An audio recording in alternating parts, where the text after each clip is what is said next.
Hello friends, কেমন আছো সবাই? আশা করি ভালোই আছো। মুন্দা হোম মেকারে তোমাদের স্বাগত।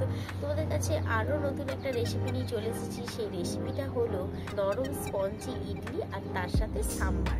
তোমরা কে কে এই ইডলি আর সাম্বার খেতে পছন্দ করো প্লিজ কমেন্ট করে জানিও।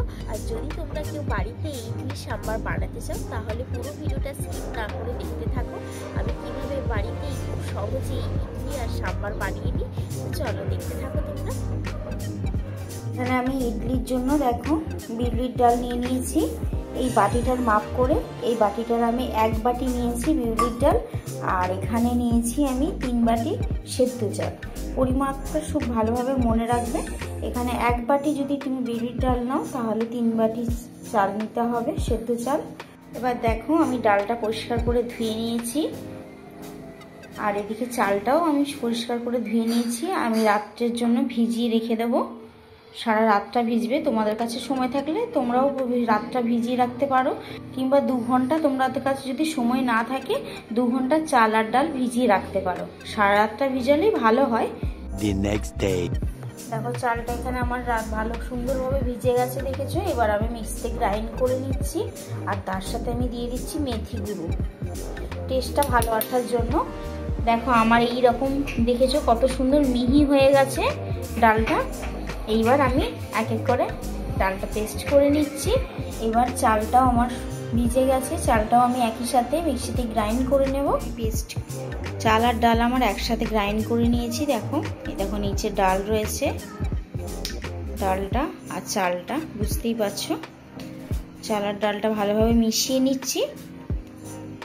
এটা মিশিয়ে নিয়ে ভালো করে তারপরে আমি 8 ঘন্টার জন্য ফার্মেন্ট হতে দেবো। 8 ঘন্টা পর ফিরে আসছি। 8 hours later. এখানে দেখো আমি 8 ঘন্টা পর চলে এসেছি। দেখেছো কতটা বাবলসের মতো উঠেছে ফেনা। এইরকম হয়ে গেলে জানবো আমার ভালোভাবে ফার্মেন্ট হয়ে গেছে ব্যাটারটা। এইবার আমি দিয়ে দেবো স্বাদ অনুসারে নুন। এইবার দিয়ে দেবো আমি এখানে দই।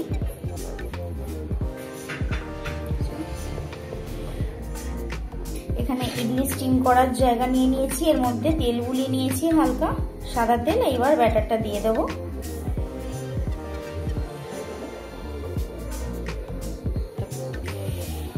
প্রত্যেকটা ঠিক এইভাবে আমি দিয়ে দিচ্ছি ব্যাটারটা। একটু খালি রাখবো কারণ ফুলবে। দেখো এইভাবে ঠিক থাকে থাকে সাজিয়ে দেওয়া হয়েছে। এইবার প্রেসার কুকারের ভেতরে দেখছো এইভাবে বসিয়ে দিলাম, দিয়ে ঢাকনাটা দিয়ে দেব। গ্যাসটা বসিয়ে দিলাম। একটা সিটি হয়ে যখনই পড়ে যাবে তখন জানবো আমাদের idli complete. 5 minutes later. Pressure কুকারটা খুলে দেখলাম কত সুন্দর ফুলেছে। দেখছি এটাকে ঢুকিয়ে কত সুন্দর নরম হয়েছে, আর কিছু লেগে নেই, একদম ক্লিয়ার বেরিয়ে যাচ্ছে। এবার আস্তে করে বের করে নেব। কত সুন্দর ফুলে গেছে দেখেছো, একদম থাকতে থাক এত সুন্দর ফুলেছে ইডলিগুলো। এবার সাম্বার করার জন্য অরহর ডালটা আমার ভালো করে ভিজে গেছে। স্বাদ অনুসারে নুন, আর এখানে আমি হলুদ দিয়ে দিচ্ছি। দিয়ে 3 থেকে 4টে সিটি দিয়ে নেব। ডালটাকে একটু সেদ্ধ করে নেব সিটি দিয়ে। আর সাম্বার করার জন্য আমার লাগছে এখানে দেখেছো চৌকো চৌকো করে কেটেছি গাজর, আর কিছুটা মটরশুঁটি, আর এখানে সজনে ডাঁটা আর কুমড়ো নিয়েছি, আর এখানে লাগছে কারি পাতা, ফ্রেশ কারি পাতা গাছে, আর নিয়ে নিয়েছি লাউ, আর এখানে লাগছে 2টো পাতিলেবু। তোমরা চাইলে এখানে যে কোনো ইচ্ছে মতো, যে যার ইচ্ছে মতো এখানে সবজিটা ইউজ করতে পারো। আর এখানে লাগছে পেঁয়াজ কুচি, টমেটো কুচি। এবার কড়াটা বসিয়ে দিয়েছি, দিয়ে দিলাম সাদা তেল। এবার দিয়ে দিলাম তেলটা গরমের পরে এখানে কালো সর্ষে আর শুকনো লঙ্কা, আর এখানে কারি পাতা,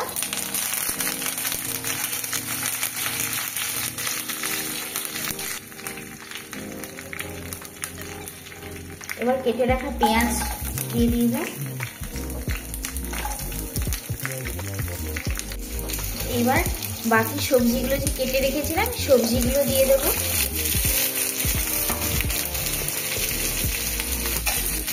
সবজিগুলো দিয়ে নাড়াচাড়া করে নিচ্ছি।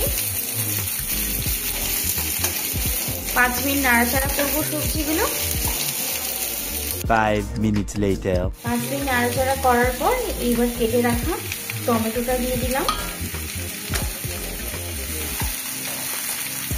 টমেটোগুলো যাতে তাড়াতাড়ি নরম হয়ে যায় আর সবজিগুলো তাড়াতাড়ি যাতে নুন ঢুকে যায় সেই জন্য তার জন্য স্বাদ অনুসারে নুন দিয়ে দিলাম।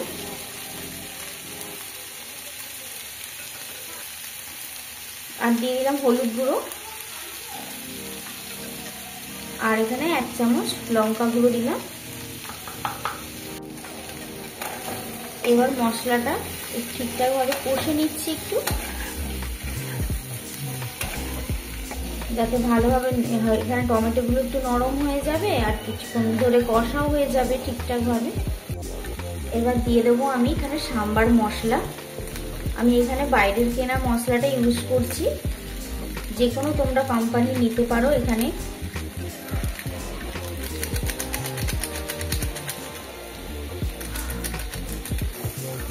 এবার আমি একটু নাড়াচাড়া করে নিয়ে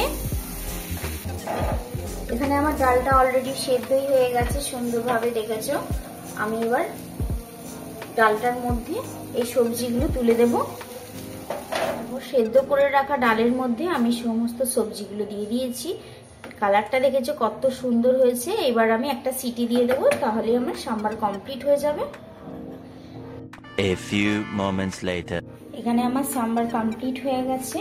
আর এখানে আমি লেবুর রস করে রেখেছিলাম, একটু লেবুর রস দিয়ে দিচ্ছি, কারণ তেঁতুলের রসটা ইউজ করবো না এই কারণে, কারণ তোমরা তো জানোই আমরা তেঁতুলের রস খাওয়া চলবে না, সেই জন্য আমি এখানে লেবুর রস ইউজ করলাম।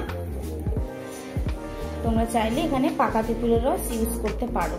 আগে থেকে ভিজিয়ে রেখে জলটাকে তারপর দিয়ে দেবে। এবার দেখলে আমার পারফেক্ট এখানে সাম্বার কমপ্লিট হয়ে গেছে। সাম্বারটা খুব ভালো হয়েছে, ইডলিটাও ভালো হয়েছে। ইডলিটা যেমন হয়নি, সাম্বারটা দারুণ হয়েছে, দোকান তুলে না। এদিকে রূপুরাও খেতে বসে গেছে। সত্যি সাম্বারটা সত্যি ভালো হয়েছে, ইডলিটা সত্যি খুব নরম হয়েছে, সত্যি খুব ভালো হয়েছে। সব শেষ তো খেতে বসে গেছি। দেখো এখানে ইডলি আর সাম্বার নিয়ে বসে পড়েছি। ইডলি জাস্ট কত ফুলেছে দেখো, ফুলে ফেটে গেছে।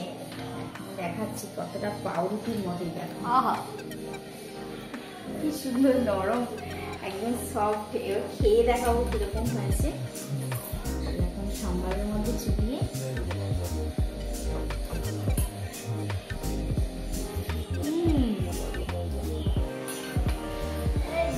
এত সুন্দর হয়েছে, ওর দোকানের মতো।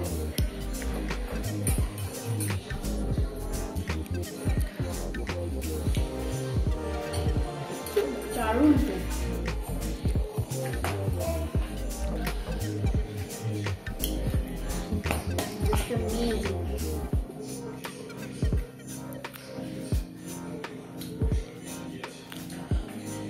আমি অনেকদিন পরে খাচ্ছি বাড়িতে, খুব ভালো লাগবে।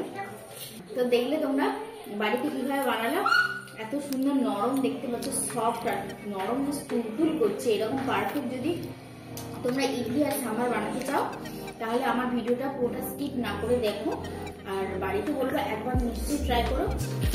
আজকের ভিডিওটা আমার এই পর্যন্তই। যদি আরো নতুন নতুন ভিডিও দেখতে চাও মুন্দা হোমমেকার চ্যানেল সাবস্ক্রাইব করে দিও। আর আজকের ভিডিওটা যদি ভালো লেগে থাকে লাইক